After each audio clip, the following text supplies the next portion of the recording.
జై శ్రీమన్నారాయణ.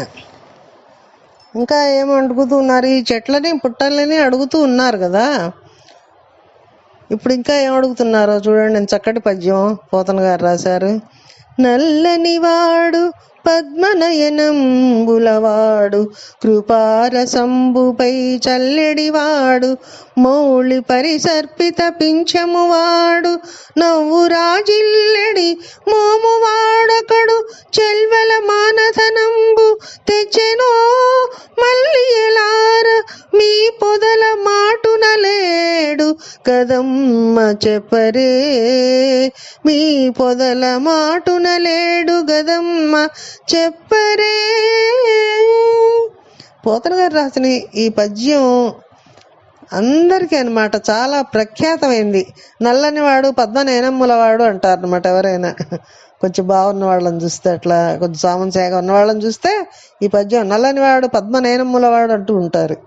వీరందరూ కూడా వెళ్ళి మల్లె పొదలను అడుగుతున్నారు. ఓ మల్లె పొదల్లారా, నల్లగా ఉంటాడు, చక్కటి నవ్వు నవ్వుతూ ఉంటాడు, పద్మముల వంటి కన్నులు ఉన్నవాడు, నెమలి పింఛము ధరించినవాడు. నెమలి పింఛం మొన్న చెప్పా కదా నేను. నెమలి పింఛం ప్రయత్నపూర్వకం ఎందుకు చెప్పారంటే పోతన గారు, ఆ నెమలి అది పూర్వకాలం నెమళ్ళు అనమాట, ఒక జాతి నెమళ్ళు. అవేంటంటే దాంపత్య సుఖం ఉండదు. మబ్బులు పెట్టినప్పుడు మగ నెమలి ఆనందంతో నృత్యం చేస్తుంది, దాని కంటి వెంట నీళ్లు గారుతాయి. అప్పుడు ఈ ఆడనెమల అది ఆ నీళ్లు దాగి, కంటి వెంట నీళ్లు దాగి గర్భం ధరిస్తుంది. అంటే సంగమం లేకుండా ధరించేటువంటి జాతి అనమాట నెమళ్ళ జాతి. అందుకనే భగవానుడు ఇంతమంది కాంతలతోటి కూడా ఇట్లా ఉన్నాడు అనుకుంటారేమో అని మౌళి పరిసర్పిత పింఛం వాడని చెప్పి పోతన గారు చెప్తూ ఉన్నారు. అంటే ఆయన నెమలి లాంటి వాడు, ఆడవాళ్ళతో గోపికలతోటి 16,000 మందితోటి అష్టభాలతో ఉన్నట్టు కనిపిస్తూ ఉన్నాడు. కానీ ఆయనకు సంగమం లేదని చెప్పటానికే ఆయనకు అట్లా వాళ్ళని అట్లా ఆ సమ్మోహంలో ముంచి వాళ్ళకి అటువంటి స్థితిని కలుగజేశారు, బ్రహ్మానందాన్ని. ఆ రకంగా అనమాట.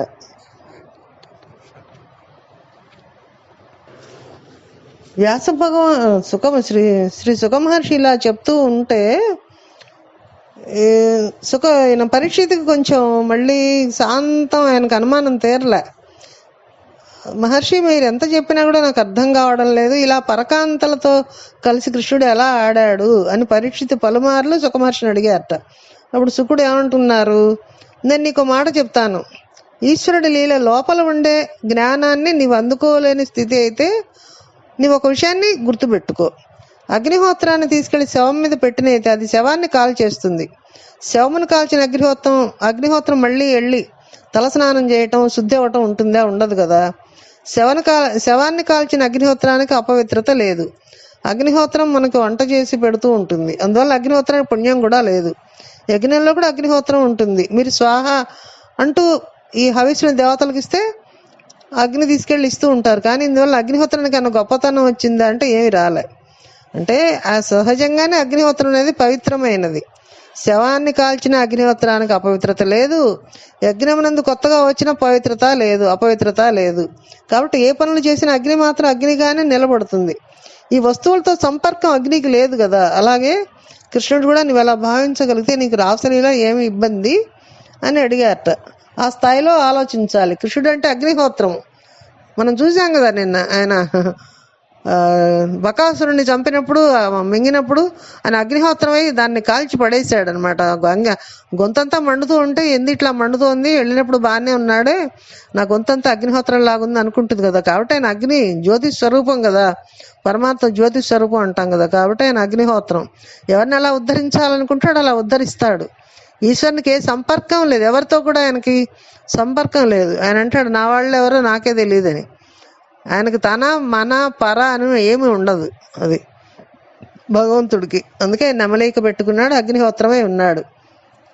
మన కంటితో చూస్తే అగ్నిహోత్రం పాడవకుండా కనబడుతోంది, కానీ కృష్ణుడి విషయంలో మనకు ఎందుకని అలా కనిపించదు? అది మన దృష్టి దోషమని చెప్తూ ఉన్నారు.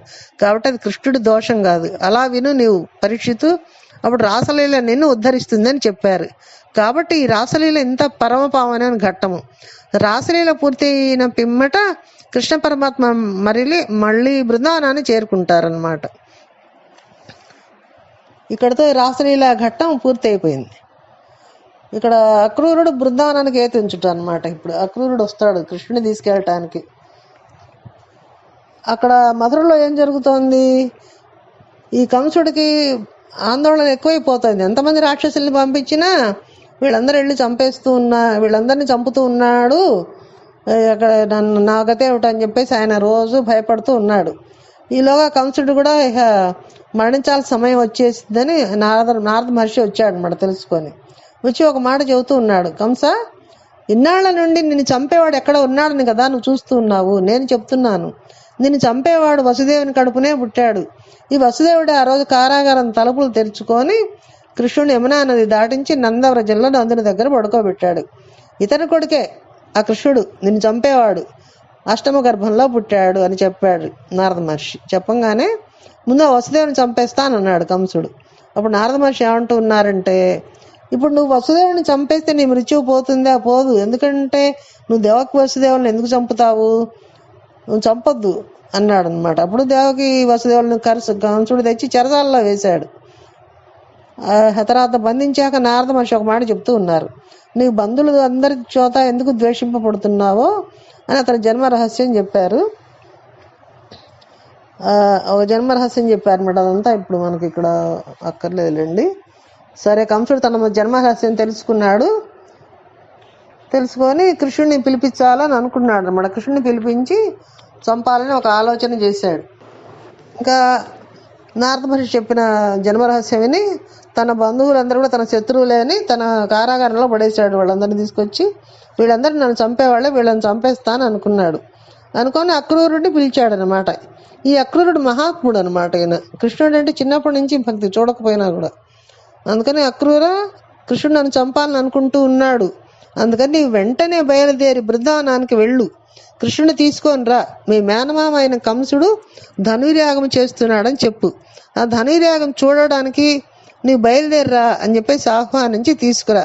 ఆ ధనుర్యాగం వంకతోటి ఆ పిల్లవాడు మధురా నగరంలోకి వస్తాడు కదా. వచ్చిన తర్వాత ఏదో రకంగా వాడిని చంపేస్తాను.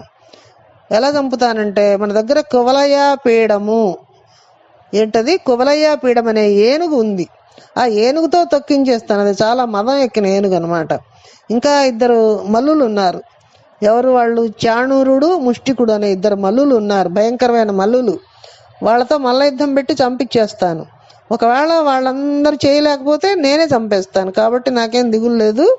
ఎలా అయినా సరే అక్రూర, నువ్వు వెళ్ళు, బృందావనానికి వెళ్ళి మీ మామయ్య పిలుస్తున్నాడని తీసుకొనిరా అని చెప్పాడు. అక్రూరుడు బయలుదేరడానికి ఒప్పుకున్నాడు. వెళ్ళి బలరామకృష్ణుని తీసుకొస్తానని అన్నాడు. అక్రూరుడు అనుకుంటూ ఉన్నాడు, సూరులు తొల్లియే విభుని శోభిత పాదనఖ ప్రభావళిం చేరి భవాంధకారంబుల జిక్కగ దాటుడు రట్టి దేవునిన్ వైరము తోడనైన విలువన్నను వంచి శుభంబు చేసే నిష్కారణమైన ప్రేమ నిధి కంసుని బోలు సకుండు కల్గునే అని అనుకుంటున్నాడు. జ్ఞానం కలిగిన వారు, బ్రహ్మాన్ని తెలుసుకోవాలని అనుకుంటున్నవారు, ఏ మహాపురుషుని పాదాలకు ఉండే బొటన వేలి గోటి కాంతిని చూసి అజ్ఞానాన్ని పోగొట్టుకుంటూ ఉన్నారో అటువంటి మహాపురుషుడైన కృష్ణుడిని నా రథ ఎక్కించుకొని తీసుకురమ్మని పంపిస్తున్నాడు అని అక్రూరుడు అనుకుంటూ ఉన్నాడు కంసుడు గురించి. వైరంతో అయితేనేమి, ఇలా కృష్ణుడిని రథం మీద కూర్చోబెట్టి తీసుకొచ్చే భాగ్యాన్ని నాకు ఇచ్చిన కంసుడు లాంటి స్నేహితుడు ప్రపంచంలో ఉండడు అనుకొని ఆయన మనసులో కృష్ణుని చూసే ఆనందం అనమాట, కృష్ణ భగవానుని చూసే ఆనందానికి పొంగిపోతూ అక్రూరుడు బృందావనానికి బయలుదేరారు. ఈ మధురా నగరంలో కంసుని రాజ్యంలో ఉంటున్న అక్రూరుడికి కృష్ణుడి మీద ఎంత భక్తి ఎలా ఏర్పడింది చెప్తూ ఉన్నారు. అక్రూరుని తల్లిదండ్రులు గాంధిని, స్వెఫల్కుడు. గాంధిని తండ్రి గారికి ఒక కోరిక ఉండేది, తన పిల్లల కడుపున ఒక మహాపురుషుడు జన్మించాలని ఆయన కోరుకునేవాట. అందుకని ఆయన ఒక వ్రతం చేశాడు. ఆ వ్రతంలో ఒక సంవత్సరం పాటు రోజు 365 రోజులు రోజు ప్రతిరోజు నేను ఒక ఆవును దానం చేస్తానని 365 రోజులు ఈ అక్రూరుడి తాతగారైనటువంటి అయిన స్వఫల్కుడు దానం చేశాడనమాట. సంవత్సరం రోజులు చేశాక ఆ ఫలితంతో ఆయన కుమార్తె అయిన గాంధినికి ఈ అక్రూరుడు జన్మించాడనమాట.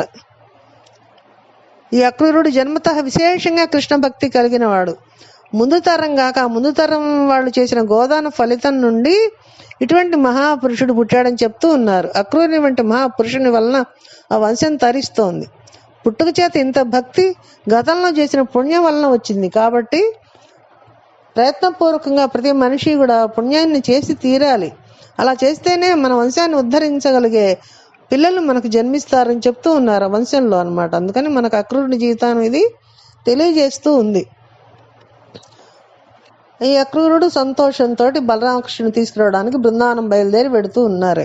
బృందావనం దగ్గరికి చేరుకునేసరికి ఆయన మనసులో పొంగిపోతూ ఉన్నారు. ఆహా, ఇన్నాళ్ళకి నేను బృందావనానికి వెళుతూ ఉన్నాను. అక్కడ యమునా నది నుండి చల్లటి గాలి వస్తూ ఉంటుంది కదా, బోలెడన్ని ఆవులు దూడలు వీటిని అన్నిటినీ తోలుకుంటూ ఏమీ తెలియని అమాయకుడిలా పరబ్రహ్మమైన శ్రీకృష్ణ పరమాత్మ బలరాముడితో కలిసి ఇంటికి వస్తూ ఉంటాడు. ఆవుల గిట్టెలపై నుండి రేగిన గోధూళి ఆయన శిరస్సు మీద లలాటం మీద అంటుకుంటుంది. ఆయనకు చిన్న స్వేదం అంటే చెమట పుడుతుంది. ఆ స్వేదాన్ని తీసివేసుకొని నడిచి వెడుతూ ఉంటాడు. ఆయన పాదముల ఘట్టన చేత అంటే ఆయన నడిచేటప్పుడు వంచే చప్పుడుతోటి ఆ భూమి కూడా పవిత్రమై పరవశించిపోతూ ఉంటుందని చెప్తూ ఉన్నారు. అటువంటి చిన్ని కృష్ణుడి దగ్గరికి నేను వెళ్ళబోతూ ఉన్నాను. నా అదృష్టమే అదృష్టం. నేను వెళ్ళి ఆ కృష్ణుడి దగ్గర కూర్చుంటాను, కృష్ణుడితో మాట్లాడతాను, ఆయన అంగాంగాలన్నీ నేను చూస్తాను. ఆయనకు సాధు పురుషులంటే ఎంత ఇష్టం. ఆయన నన్ను మర్యాద చేస్తే నా భుజం మీద చేయి వేస్తాడు, అన్నం తిను అంటాడు, నన్ను కూర్చోబెడతాడు, తాను మధుర వస్తానని అంటాడు, నేను సారథ్యం చేస్తాను, నా వెనక అలా కూర్చుంటాడు. లోకాలన్నిటిని నడిపేవాడు నా వెనక ఉంటాడు, నేను బండి నడుపుతాను. ఏమి నా అదృష్టం అని పొంగిపోతూ రథాన్ని తోలుకుంటూ వెళ్ళిపోతున్నాడు. అందుకే నమస్కారానికి అక్రూరుని చెప్తారని చెప్తూ ఉన్నారు. అలా వెళ్ళిపోతూ ఒకసారి భూమి మీదకి చూశారు ఈయన. అక్కడ దివ్య రేఖలతో కూడిన చిన్ని పాదముద్రలు కనిపించాయట భూమి మీద. అంటే అప్పుడే ఆలమన్నలతో కృష్ణుడు అటుగా వెళ్ళి ఉంటాడని ఈయన భావించాడు. ఆ కృష్ణుడు నడిచిన భూమి మీద తాను రథం మీద వెళ్ళడమా అని అనుకున్నాడు అక్రూరుడు. ఒకసారి ఆ రథాన్ని ఆపేశాడు. ఒళ్ళంతా ఆనందంతో పొంగిపోయింది, రోమాంచితం అయిపోయింది. ఒళ్ళంతా కూడా అట్లా గగురుపాటుగా వచ్చి ఒక సంతోషంతో ఒక చిన్న జలధరింపు వచ్చి రోమాంచితమైంది. తాను క్రిందికి దిగాలని కూడా మర్చిపోయాట. అయ్యో, కృష్ణుడు నడిచి వెళ్ళిన భూమి మీద తాను రథం మీద వెళ్ళడమా అనుకున్నవాడు దిగి వెళ్ళాలనే సంగతి కూడా మర్చిపోయారు.